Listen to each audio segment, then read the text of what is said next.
நான் இன்னைக்கு செய்ய போகிறது பச்சை பயிறு இனிப்பு சுண்டல். இது வந்து நல்லா வறுத்துட்டு நான் ஒரு 4 hours வந்து சோக் பண்ணி வச்சுருக்கேன். ஏலக்காய் வந்து ஒரு 4 ஏலக்காய் எடுத்திருக்கேன். அதை வந்து அதாவது பவுடர் ஃபார்மில் இருக்குது, பவுடர் பண்ணி வச்சுருக்கேன். அதாவது 200 grams வந்து பச்சை பயிருக்கு வந்து நான் வந்து 100 grams வந்து வெல்லம் எடுத்திருக்கேன். அதாவது நல்லா கொதிக்க வச்சுட்டு அதுக்கப்புறம் நம்ம வடிகட்டி திருப்பி பாகுபதத்தில் காய்ச்சிக்கலாம்.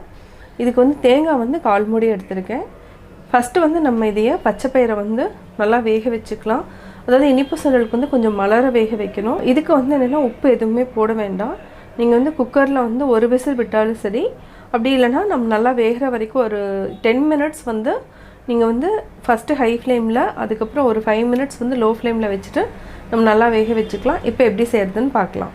நான் ஒரு பாத்திரம் வச்சுருக்கேன். ஃபஸ்ட்டு வந்து நம்ம இது வேக வச்சிடலாம். இது வந்து ஒரு 10 minutes வந்து நம்ம நல்லா மலர வேக வச்சு எடுத்து வச்சுக்கலாம். அதே மாதிரி வெல்லத்தை வந்து நான் வந்து ஃபஸ்ட்டு வந்து தண்ணி ஒரு 1/2 tumbler ஊற்றிட்டு நல்லா கரைச்சதுக்கப்புறம் வடிகட்டிட்டு திருப்பி நான் பாகுபதத்தில் காய்ச்ச போகிறேன். இப்போ எப்படி செய்கிறதுன்னு பார்க்கலாம்.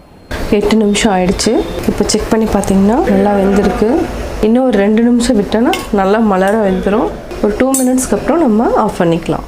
நான் ஒரு கடாய் வச்சுட்டேன். கடாய் நல்லா காஞ்சிட்ருக்கு. இதில் வந்து 1 tablespoon நெய் விட்டுக்கலாம்.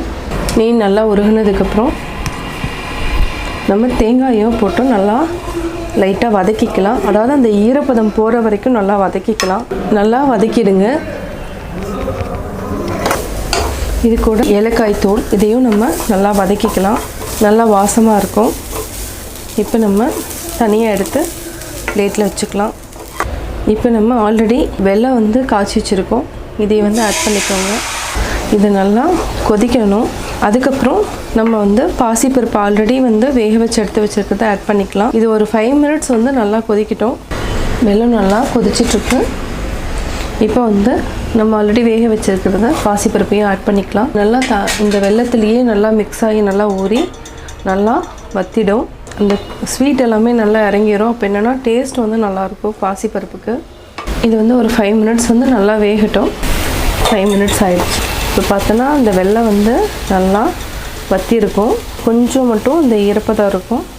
நம்ம ஆல்ரெடி நல்லா வறுத்து வச்சுருக்கிற தேங்காய் ஏலக்காய் இது ரெண்டையுமே மிக்ஸ் பண்ணிக்கலாம். தேங்காய் ஒரு சிலருக்கு நிறையா இருந்தாலும் பிடிக்கும்.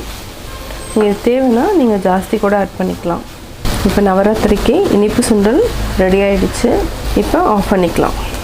சுவையான பச்சை பயிறு இனிப்பு சுண்டல் ரெடி. பச்சை பயிறு இனிப்பு சுண்டல் வந்து நவராத்திரி ஸ்பெஷல். நீங்களும் வீட்டில் ட்ரை பண்ணி பார்த்துட்டு உங்களுடைய கமெண்ட்ஸ் எனக்கு சொல்லுங்கள்.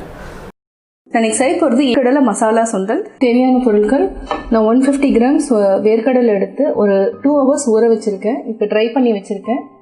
இதுக்கு வந்து ஒரு பெரிய வெங்காயம் நம்ம வந்து இதில் பாதி போட்டாலே போதும். ஒரு கேரட்டில் பாதி எடுத்திருக்கேன். ஒரு சின்ன தக்காளி. இதுக்கு சாட் மசாலா, மிளகாத்தூள், சால்ட் வந்து நம்ம வேக வைக்கிறப்ப நம்ம ஆட் பண்ணிக்கலாம். இப்போ எப்படி செய்யறதுன்னு பார்க்கலாம். தேவையான அளவு தண்ணி விட்டுக்கலாம். தேவையான அளவு உப்பு. இது வந்து நம்ம ஒரு 2 விசில் விட்டு எடுத்துக்கலாம். 2 விசில் விட்டு வேக வச்சுட்டோம். இதை வடிகட்டி எடுத்து வச்சுக்கலாம். நம்ம ஒரு பவுலில் வேர்க்கடலை, வேக வைத்த வேர்க்கடலை நம்ம ஆட் பண்ணிக்கலாம். கேரட், தக்காளி. இதுக்கு வந்து வெங்காயம் வந்து நான் பாதி தான் போட போகிறேன்.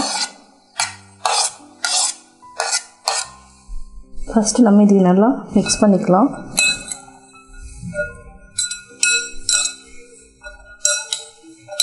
இப்போ சாட் மசாலா, அதாவது நான் ரொம்ப ஆட் பண்ணல. ஆல்ரெடி வந்து நம்ம வேக வைக்கிறப்போ உப்பு போட்டோம்.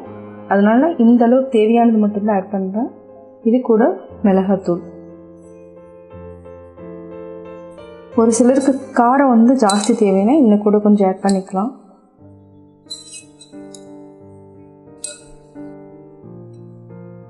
கொத்தமல்லி போட்டுக்கலாம். இதையும் நல்லா மிக்ஸ் பண்ணிக்கலாம்.